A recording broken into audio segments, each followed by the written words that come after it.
Apa itu aritmatika sosial? Aritmatika sosial adalah ilmu matematika yang mempelajari mengenai perhitungan matematika dalam kegiatan ekonomi dan keuangan. Istilah-istilah yang perlu kamu ketahui itu ada untung rugi, harga beli atau pengeluaran modal, harga jual atau pendapatan pemasukan, persentase untung rugi, diskon, bunga, pajak, bruto, neto, dan tara. Pertama, kita akan mempelajari apa itu untung dan rugi.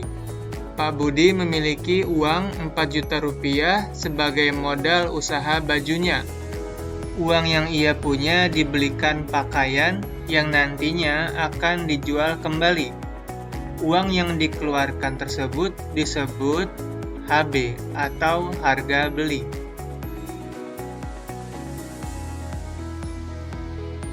Pak Budi membeli sebanyak 100 buah baju yang dijual seharga Rp50.000 per bajunya. Uang yang didapat dari penjualan seluruh baju yang dibeli disebut sebagai harga jual. Cara mencarinya adalah harga jual sama dengan banyak barang dikali harga per barang. Maka harga jual yang didapat dari menjual 100 baju adalah 5 juta rupiah.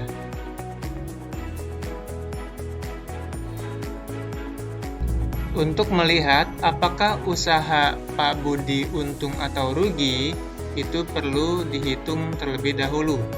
Untung atau rugi didapatkan dari harga jual dikurangi dengan harga beli. Harga beli usaha baju Pak Budi adalah 4 juta rupiah, sedangkan harga jual yang didapatkan adalah 5 juta rupiah. Maka 5 juta dikurang 4 juta adalah 1 juta rupiah, di mana Pak Budi mendapatkan keuntungan ketika harga jual lebih besar daripada harga beli. Sekarang, kita akan melihat persentase untung rugi dari usaha Pak Budi. Persentase untung rugi adalah seberapa besar sih untung atau rugi yang diperoleh dari modal yang dikeluarkan atau harga belinya. Diketahui harga belinya adalah 4 juta rupiah, sedangkan untungnya adalah 1 juta rupiah. Persentase untung dan rugi didapatkan dari untung atau ruginya dibagi harga beli dan dikali 100%. Didapatkan bahwa 1 juta dibagi 4 juta dikali 100% adalah 25%. Maka keuntungan yang didapatkan Pak Budi adalah 25% dari modal atau harga beli yang dikeluarkan. Selanjutnya adalah diskon, yaitu pengurangan atau potongan harga. Bentuknya dalam persen. Contohnya, ketika ada barang yang harga awalnya 20.000, sedang diskon sebesar 20%, maka berapa sih uang yang perlu kita bayarkan? Diketahui harga awalnya tadi adalah 20.000. Sedang diskon 20% dari harga awalnya. Maka, besar diskon dapat dicari dari harga awal dikali dengan persentase diskonnya. 20.000 dikali 20% atau 20/100 adalah 4.000. Maka besar potongannya adalah Rp4.000. Harga yang perlu kita bayar adalah harga awal dikurangi besar potongan diskon. 20.000 dikurang 4.000 adalah Rp16.000. Maka yang awalnya kita harus bayar 20.000, sekarang hanya perlu membayar 16.000 saja. Selanjutnya adalah lawan dari diskon, yaitu pajak. Pajak adalah tambahan harga yang ditentukan oleh pemerintah. Bentuknya juga dalam persen.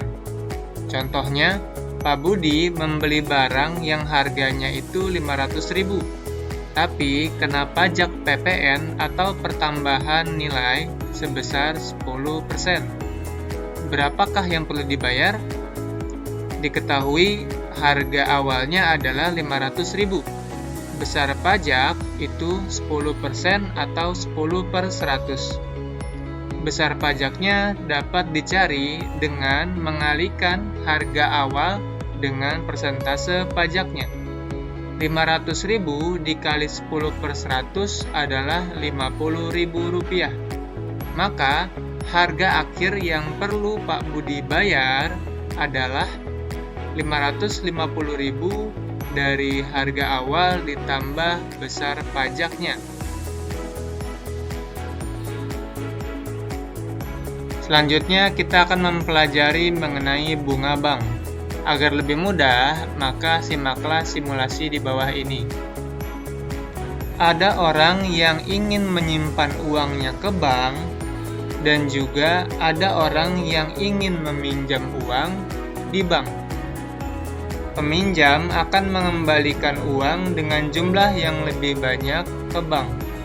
Lalu, uang yang lebih tersebut akan diberikan sebagian kepada orang-orang yang menyimpan uang di bank. Bunga adalah uang yang dibayarkan lebih banyak dari si peminjam dan juga bonus yang diberikan kepada orang yang menyimpan uang di bank. Selanjutnya, cara menghitung bunga sebagai orang yang menabung uang di bank. Pak Yoni menyimpan uang di bank sebesar Rp5 juta dengan suku bunga 6% per tahun. Berapakah besar bunga yang didapatkan oleh Pak Yoni ketika menabung selama 8 bulan? Diketahui modal yang disimpan di bank adalah Rp5 juta, sedangkan persentase bunga adalah 6% atau 6/100. Lama menabung selama 8 bulan. Ditanya besar bunga yang didapatkan selama 8 bulan. Besar bunga yang didapatkan dapat dicari dengan mengalihkan modal dengan persentase bunga dikali N, yaitu lama meminjam, dibagi 12. Maka didapatkan 5 juta dikali 6/100 dikali 8 dibagi 12, yang hasil akhirnya adalah 200.000. Maka selama 8 bulan menabung di bank, Pak Yoni akan mendapatkan bunga sebesar Rp200.000. Selanjutnya kita akan menghitung bunga yang perlu dibayarkan oleh peminjam uang. Pak Budi meminjam uang ke bank sebesar Rp4 juta. Jika besar bunganya adalah 10% per tahun, maka berapa banyak uang yang harus dibayarkan dalam 1 tahun? Diketahui modal awal yang dipinjam adalah Rp4 juta. Persentase bunganya adalah 10% atau 10/100. Lama meminjam adalah 1 tahun atau 12 bulan. Yang ditanya, berapa uang keseluruhan yang harus dibayar oleh Pak Budi ke bank? Besar bunganya dapat dicari dengan modal dikali persentase bunga dikali N atau lama meminjam dibagi 12. 4 juta dikali 10/100 dikali 12 dibagi 12. Maka hasil akhirnya adalah Rp400.000. Untuk uang yang perlu dibayarkan oleh Pak Budi selama setahun adalah modal atau banyak pinjaman ditambah besar bunganya, sama dengan 4 juta ditambah Rp400.000 menjadi Rp4.400.000.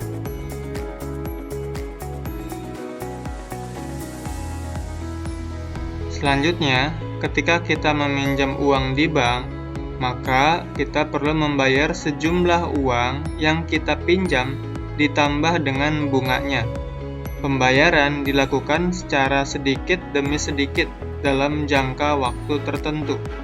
Misalkan, besar uang ditambah bunga selama 1 tahun yang perlu kita kembalikan ke bank adalah 12 juta.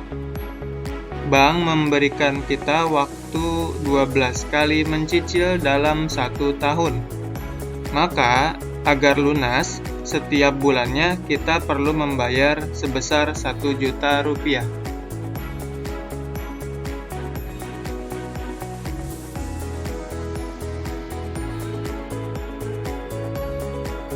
Selanjutnya kita akan mencoba menghitung besar cicilan. Contohnya, Pak Budi meminjam uang ke bank. Jika ditambah bunga, ia harus mengembalikan uang sebesar 4.200.000. Jika banyak angsurannya itu adalah 6 kali selama setengah tahun atau 6 bulan, maka berapakah besar angsuran per bulannya? Diketahui total pengembalian 4.400.000. Banyak angsuran itu dilakukannya 6 kali. Ditanya, besar angsuran per bulannya berapa? Untuk rumusnya, besar angsuran per bulan adalah total pengembalian dibagi banyak angsuran. Jadi, 4.200.000 dibagi 6, sama dengan 700.000 per bulan. Maka, Pak Budi mengembalikan uang sebulannya itu 700.000.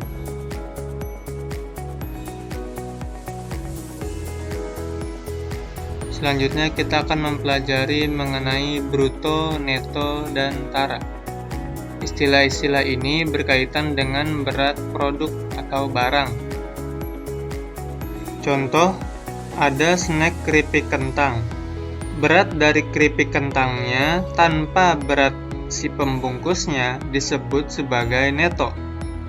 Berat dari si pembungkusnya aja disebut tara.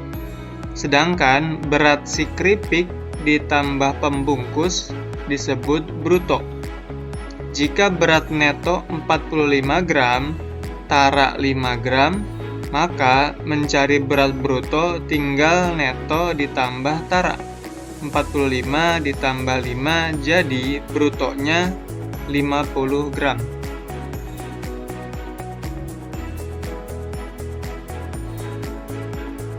Bagaimana cara menghitung persentase neto atau tara? Yaitu seberapa besar perbandingan neto atau taranya dengan bruto dalam bentuk persentase. Contoh, jika ada snack dengan bruto 50 gram, neto 45 gram dan tara 5 gram, maka berapakah persentase neto dan persentase taranya dibandingkan dengan brutonya? Diketahui bruto 50 gram, neto 45 gram, sedangkan tara 5 gram. Yang ditanya itu besar persentase neto dan persentase tara. Rumusnya adalah persentase neto sama dengan neto dibagi bruto dikali 100%. Jadi 45/50 dikali 100%. Hasilnya adalah 90%. Jadi, neto atau berat isi dari snack itu sebesar 90% dari brutonya. Untuk persentase tara bisa dicari dengan tara dibagi bruto dikali 100%. Jadi, 5/50 dikali 100. Jawabannya adalah 10%. Maka, tara atau berat pembungkus dari snack itu adalah 10% dari berat brutonya.